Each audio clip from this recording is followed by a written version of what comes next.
Donald Trump has been crashing out even more than his manic appearance yesterday in Miami, where he started calling the Strait of Hormuz the Strait of Trump, as Donald Trump's war turns utterly and completely catastrophic and disastrous.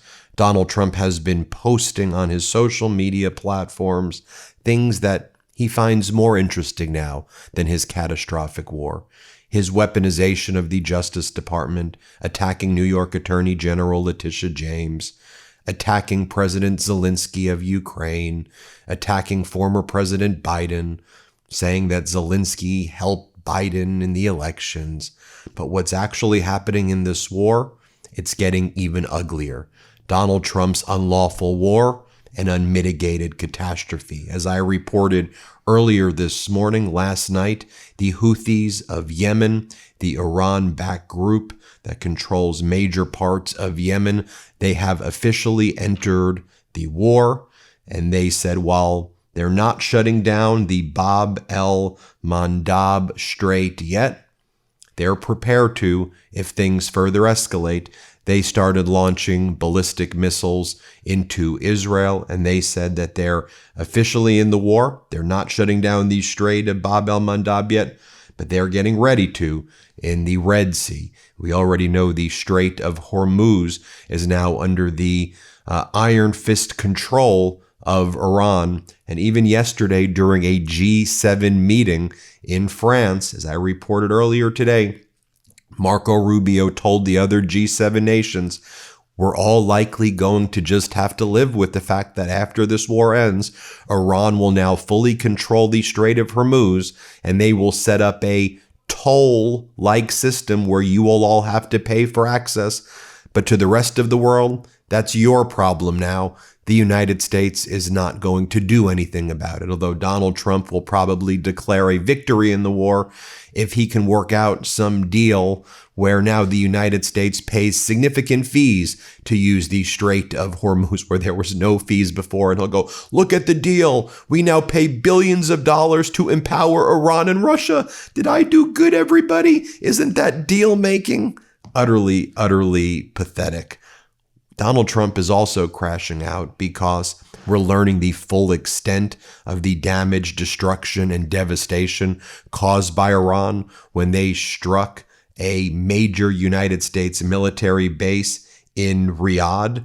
When the Prince Sultan Air Base was hit by Iran, we knew that a lot of these big USAF KC-135 U.S. Air Force, KC-135 Stratotankers, those big refueling planes, multiple of those were destroyed. And that was devastating because those are really expensive, big planes that we need.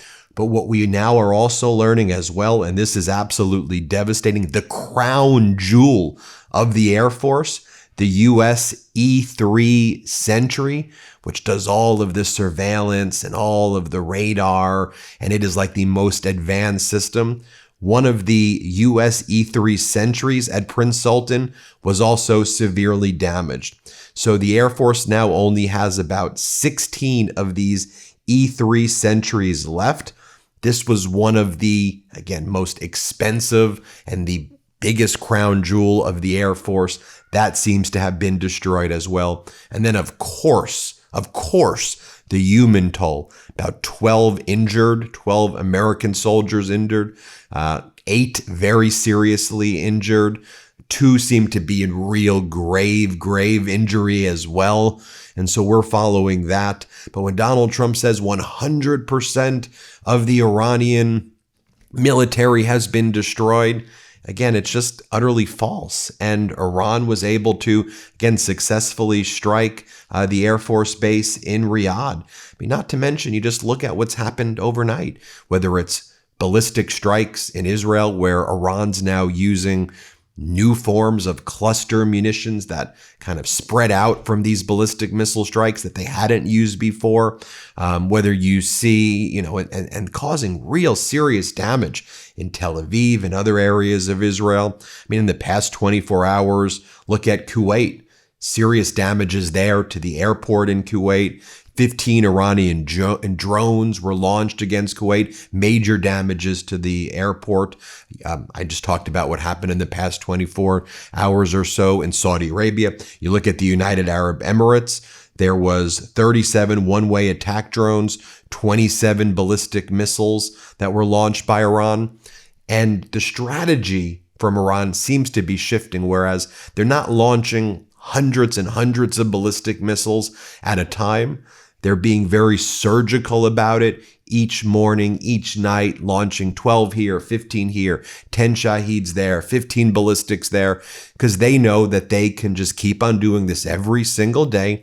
They're acutely aware of the damage they're causing to the U.S. economy and the world economy. They fully understand that in a war of attrition, it's something that they can outlast the rest of the world in the United States, and that's precisely what they're doing here. I mean, just look at the social media behavior of their leadership, right? GB Ghalibaf, Iran's leader of their parliament, MB Ghalibaf, the leader of Iran's parliament, he's reposting the fact that the S&P 500's total losses since the Iran war began is 4.8 trillion. This was a repost by the leader of Iran's parliament of the Kobayashi letter.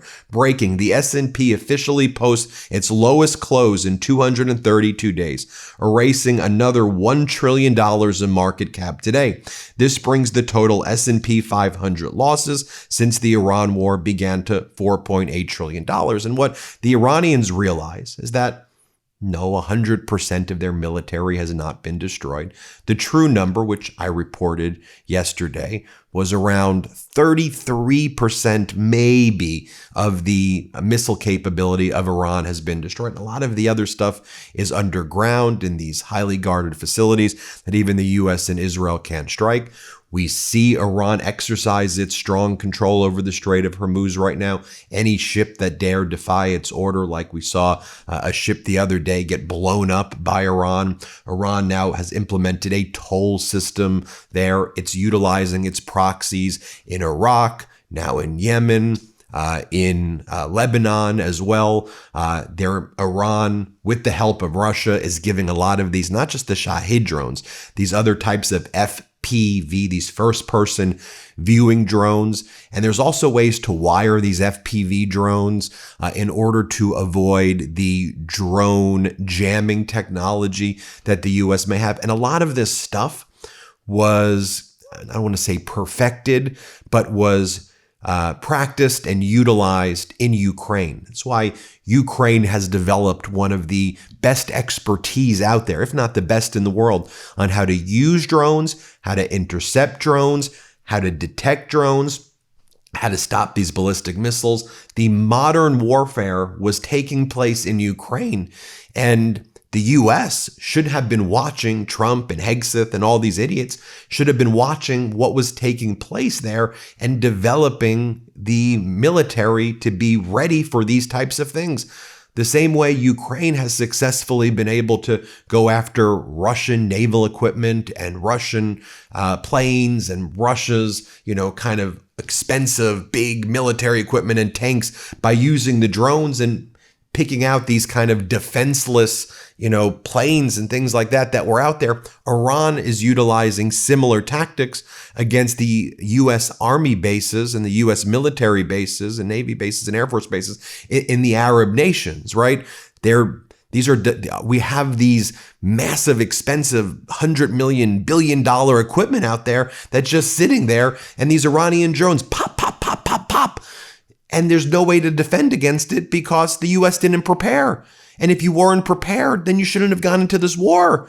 And you shouldn't have gone into the war for a lot of other reasons. I mean, let me be very clear about it. It's an unlawful war. I think it's an inhumane war. I think it's catastrophic for the United States long term. I can't believe that this is a chapter of history that's going to be written, and it may be just fully the end of America. I mean, it was already being destroyed by Donald Trump, but what we're seeing right now is horrific. But you have to think about all of these other things. And of course, Trump and Hegseth and all of these people who are sloppy and don't think through any detail. They didn't think through any of these. You have the worst people in charge right now doing the worst things. You have MB Galibaf also posting, the Israeli military chief warned, I'm raising 10 red flags. The IDF will collapse into itself. By escalating tensions and attacking Iran's industrial infrastructure, the criminal Zionist regime, MB Galibaf writes, is attempting to ignore these warnings and restore confidence of its corrupt cabinet and army. Instead, Iran's fierce response will accelerate this ongoing collapse. Now, you may be saying, well, Ben, why are you reading the Iranian guy's propaganda thing where he's saying the Israeli military chief warned, I'm raising 10 red flags? Did the guy really say that? He did. The Israeli chief said it. That's what he said. I'm reading it because that's actually the words of what the guy said. The IDF could soon collapse if there is no solution to the shortage of manpower, IDF Chief of Staff Lieutenant General Eyal Zamir warned in remarks during a security cabinet meeting that was held this past week. And he precisely said that they're running out of interceptors, they're running out of just bodies, they're running out of equipment, and they don't have the ability to continue to fight wars everywhere and to continue to do all this. He said that out loud. And again, Iran is very much aware of America's market crashing. They're very much aware of America going through its interceptor stockpile, going through its Tomahawk stockpile. I mean, one of the really insidious and disgusting things that America is doing, amongst many other things right now. So the U.S. is now using money, we should say stealing money that was given to it from Europe for certain types of military equipment. The U.S. is stealing it for itself so that the U.S. can now make interceptors for itself because the U.S. is running out of its own equipment and the U.S. doesn't have the funds right now allocated in order to rebuild some of its equipment. So I'll give you this example. Of all places, Donald Trump's been bashing Switzerland a lot. Remember, Donald Trump's like, I got a call from the leader of Switzerland and I didn't like the way she was talking to me. Remember all of that? So I put more tariffs on her. That was before the war. He was talking and bragging about attacking Switzerland. So here's what we're learning. Here's what's being reported. By the way, in Swiss media and across Europe, they very much see what's happening. Let's talk about it. U.S. arms manufacturing is totally broken. So Switzerland put a freeze and stopped paying for the Patriot system that it ordered because they're not coming. The U.S. is not able to deliver on the Patriot interceptor systems. And the U.S. said it would take, I'll go into it in a little more detail. The U.S. then took money that the Swiss were wanted to use for F-35 payments. And the U.S. then put that towards Patriot interceptors for the U.S. So the U.S. stole F-35 money given to it by Switzerland to build F-35s and said, whoop, we're going to buy the interceptors that you now have put that you've now frozen payment on. We're actually going to allocate it to that, not to the F-35s, even though you wanted to pay for the F-35s and no longer the interceptors. And we're all going to use the interceptors now in the Middle East. And Switzerland's like, what are you talking about? Here's a decent breakdown of it, a good breakdown of it. The United States just took over $126 million from Switzerland's fighter jet account to cover missile shortfalls in the Iran war. Shanaka does a good job putting it up here. Switzerland did not approve this. Switzerland did not consent. Switzerland had already frozen its Patriot system payments after learning deliveries would be delayed for 4 to 5 years. The U.S. circumvented the freeze. SRF, Switzerland's national broadcaster, reported on March 26 that Washington redirected Swiss funds originally allocated for 36 F-35 fighter jets to cover Patriot air defense shortfalls using the Foreign Military Sales Pooled Trust Fund, a structure that allows the Pentagon to reallocate payments across a buyer's contracts without the buyer's permission, but which is never invoked because you want them to buy more of your stuff. So this is only to be invoked in the most severe of emergencies. It's almost like a version of a force majeure, if you will. Swiss armaments chief Urs Lohar confirmed the diverted amount is a low 3-digit million Swiss francs and called the situation very unsatisfactory.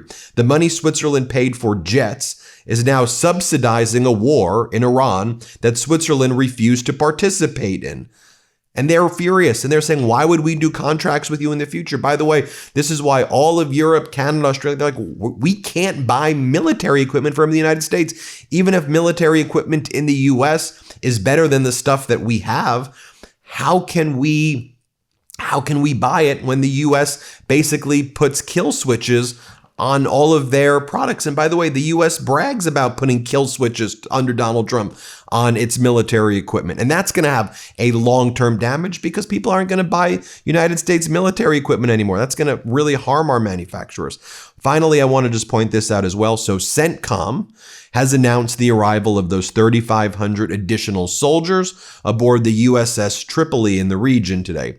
U.S. sailors and Marines aboard the USS Tripoli arrived in the U.S. Central Command Area of Responsibility on March 27th. The America-class amphibious assault ship serves as the flagship for the Tripoli Amphibious Ready Group, 31st Marine Expeditionary Unit, composed of 3,500 sailors and Marines, in addition to transport and strike fighter aircraft, as well as amphibious and tactical assets. So you have that happening as well, and lots of people believe that group was being put into place for staging regarding a potential invasion of Karg Island.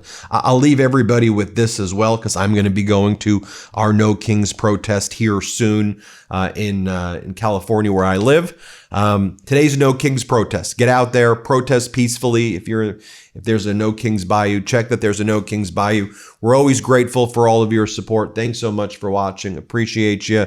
Hit subscribe, and let's get to 7 million subscribers. New Meidas merch drop!